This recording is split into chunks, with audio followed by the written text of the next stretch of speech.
Trench warfare is usually remembered for misery, stagnation, and mass death. Mud, rats, shellfire, disease, and boredom dominate most accounts. But buried inside that experience are some of the most brutally honest survival lessons ever learned. Trenches stripped warfare down to fundamentals. When movement was limited, technology unreliable, and resupply uncertain, survival depended on behavior, routine, and judgment more than equipment. For anyone interested in real-world survival, not the cinematic version, trenches are an uncomfortable but invaluable teacher. Trench warfare proved that exposure kills faster than enemies. In the trenches, more men were lost to cold, damp, infection, and exhaustion than to direct enemy fire.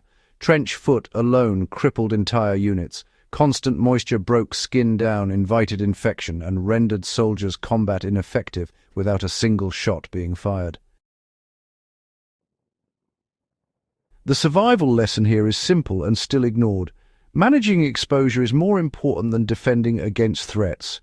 Soldiers who rotated socks, dried feet whenever possible, and avoided prolonged immobility survived longer than those who focused only on weapons readiness. Staying dry, even imperfectly, was life-preserving. The enemy was secondary to the environment. Routine mattered more than comfort. Life in the trenches was governed by rigid routines. Cleaning weapons, draining water, repairing parapets, rotating watch duties, and maintaining sanitation happened whether conditions were good or terrible. These routines weren't about comfort, they were about preventing small problems from becoming fatal ones.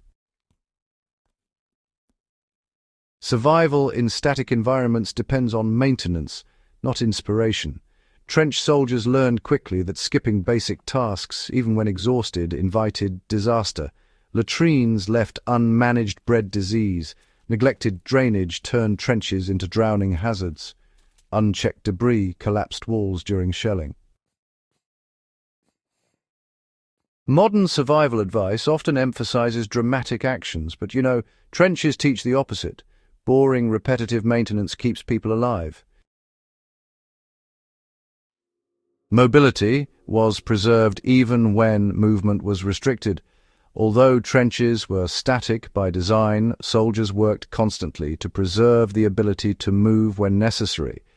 Duckboards were maintained so men could move quickly without sinking. Communication trenches were kept clear to allow evacuation or reinforcement. Escape routes were known and rehearsed. So, here's a survival lesson. Even when movement is pretty limited, the ability to move quickly really matters. Being dug in isn't the same as being trapped. Trench survivors understood that the moment movement became impossible, death usually followed. They planned exits long before they actually needed them. Noise, discipline, and light discipline were honestly survival tools. In trench warfare, noise and light just invited death. A careless shout, a dropped tool, or even a lit cigarette could draw artillery or sniper fire.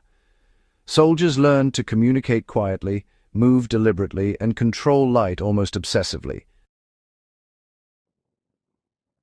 This wasn't about stealth in some abstract sense.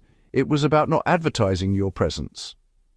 The lesson applies directly to survival situations. Drawing attention, it just wastes safety. Whether you're avoiding predators, hostile humans, or even environmental exposure, minimizing signals buys you time. Trench soldiers didn't hide because they were afraid. They hid because they understood probability.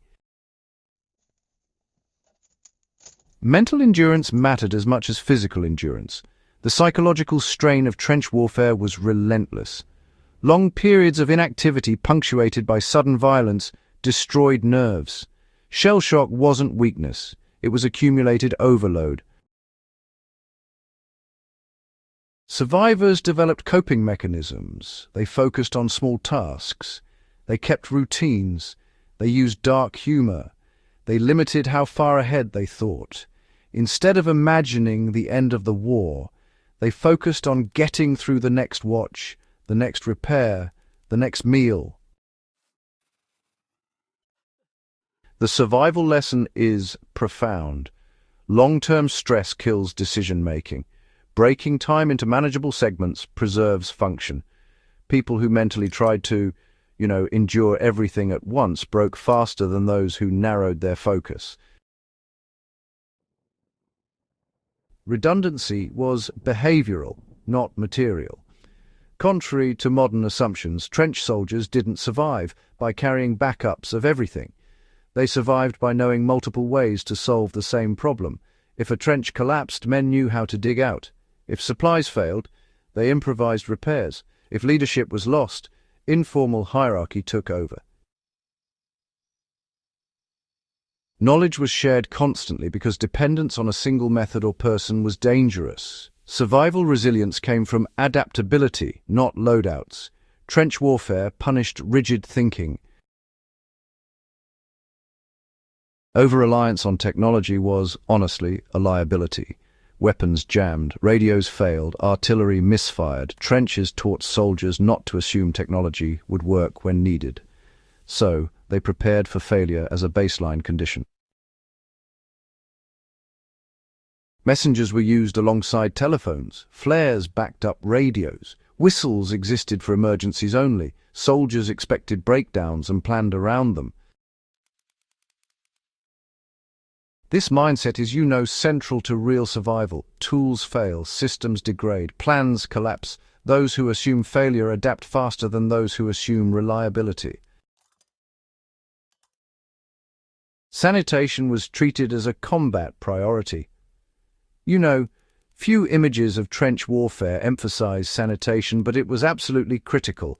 Disease could incapacitate units faster than shelling ever could. Waste management, water control, and pest control were, honestly, constant battles. So, here's a survival lesson. Hygiene is not a luxury, actually it's a force multiplier. Even the most minimal sanitation practices can, dramatically reduce risk. Trench warfare proves pretty clearly that neglecting cleanliness under hardship just accelerates collapse. Trench warfare really revealed what humans actually need to survive. When you're stripped of mobility, comfort, and certainty, those trench soldiers survived on a narrow set of priorities: staying dry, staying fed enough to function, maintaining routine, controlling exposure, preserving morale, and, avoiding unnecessary risk. They didn't survive because they had superior gear. Nope. They survived because they understood limits of bodies, minds, and environments, and they operated within them. Trench warfare is often dismissed as outdated, but in truth, it offers one of the clearest case studies of human survival under sustained stress ever recorded. Its lessons are uncomfortable, unglamorous, and, honestly, extremely relevant. Survival isn't about heroics. It's about discipline, restraint, and attention to small things, learned the hard way, one muddy trench at a time.